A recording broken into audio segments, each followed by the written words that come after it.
I've never been really much of a fan of music videos, and I think that's because I sort of just like my music as music. I like to close my eyes and focus on what's happening sonically, because that's what music is. It's something that you hear. So that means I can be totally engrossed and in love with Beyoncé's latest album and not care at all about the dozen videos that came out with it. But I don't know, maybe I'm in the minority here. And the truth is that despite music being an oral medium, it's long had an intimate relationship with the visual. So I want to talk about perhaps the most iconic visual supplement in the history of music. But before we talk about that, what about album covers in general?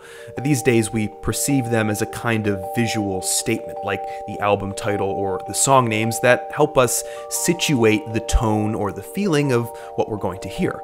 Granted that it stays within the dimension of a square, the options and styles are basically limitless. But in the beginning, record packaging was purely utilitarian. The early 78 RPM gramophone records were mostly outfitted with brown paper or cardboard sleeves to protect the recording.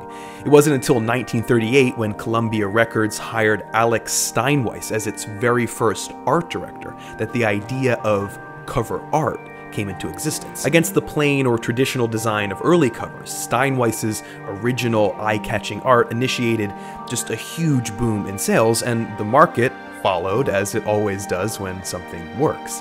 Record stores were refigured so that instead of just seeing the bindings like books on a shelf, consumers were encouraged to flip through the covers. And this all points to just how important the cover art was to the marketing of the product. And music is a product.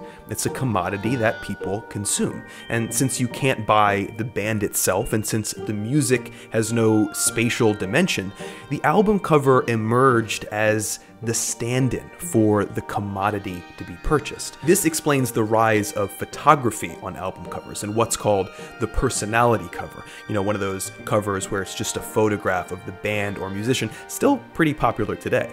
A perfect example of this personality cover can be seen on the Beatles' first album, Please Please Me.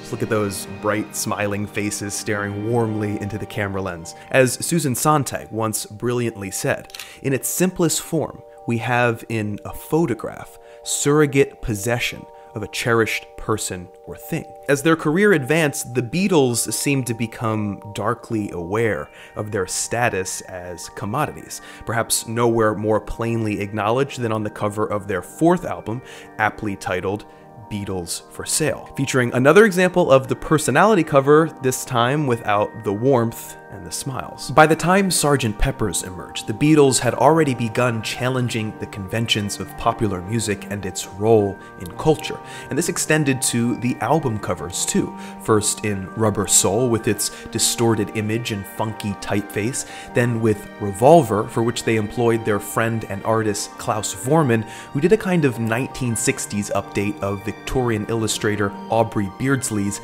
famous black ink drawings. In other words, the Beatles were leaders in expanding an album cover's function from a marketing tool to a work of art in its own right. And that brings us back to what is really the holy grail of album covers, the Beatles' Sgt. Pepper's Lonely Hearts Club Band. A cover that explicitly engages the audience in so many ways, in critiques and interpretations, in comparisons and contrasts. It's a cover that invites you in.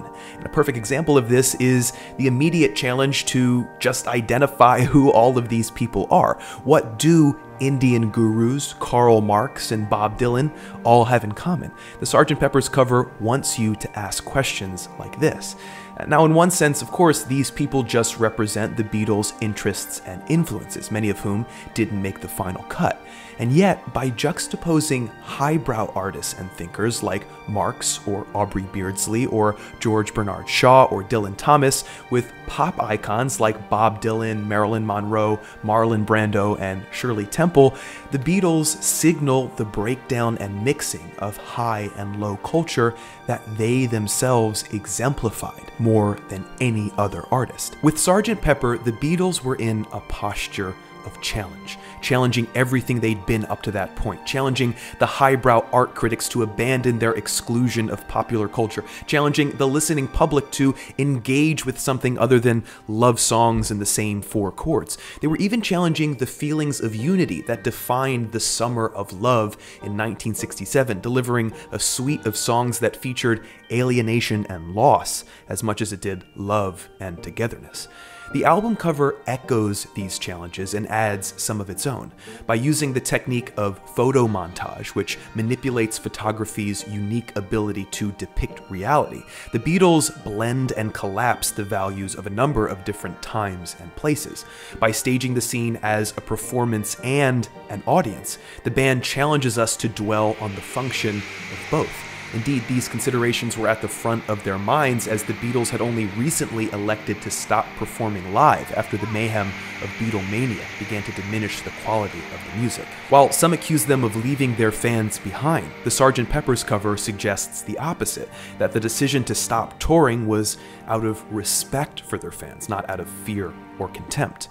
We should also note that the designer of this cover, Peter Blake, was a noted pop artist, a style that used aspects of mass culture to bring attention to the fuzzy lines between art, advertising, news, and all other forms of media.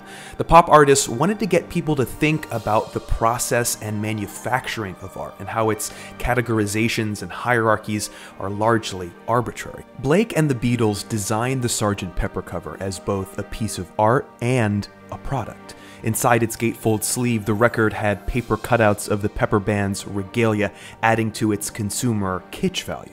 And yet it was also the first album to display the lyrics on the packaging, encouraging listeners to interrogate the record's intellectual content as well.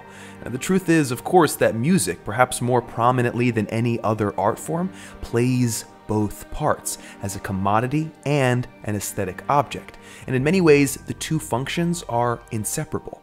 The Beatles knew this, and maybe they regretted it, but they were self-aware enough to see that it was inescapable. And if music had to be marketed, and if the visual was going to be the vehicle of that, John, Paul, George, and Ringo were going to be as playful here as they were with everything else. In the end, this photograph of photographs levels a critique on representation itself. To show how music is mediated by the visual, the Beatles put themselves on this cover 3 times.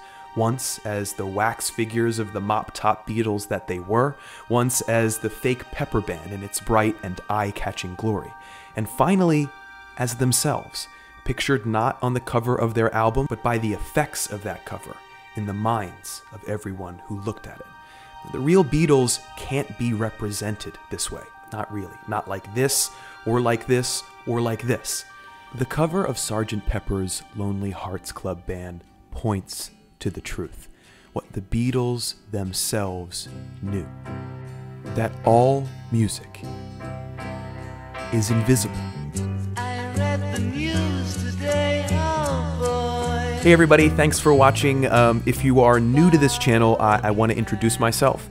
I'm Evan, the Nerd Writer. I make weekly video essays that come out on Wednesdays about art and culture and philosophy and whatever I find interesting that week, politics, science. I make this channel full-time with your help on Patreon. So if you want to keep this channel alive, you want to see more of the Nerd Writer, click here or in the description and pledge as little as $1 per video. Everything, anything helps. Yeah, Patreon's really my big push here, so I appreciate your help, and I'll see you guys next Wednesday.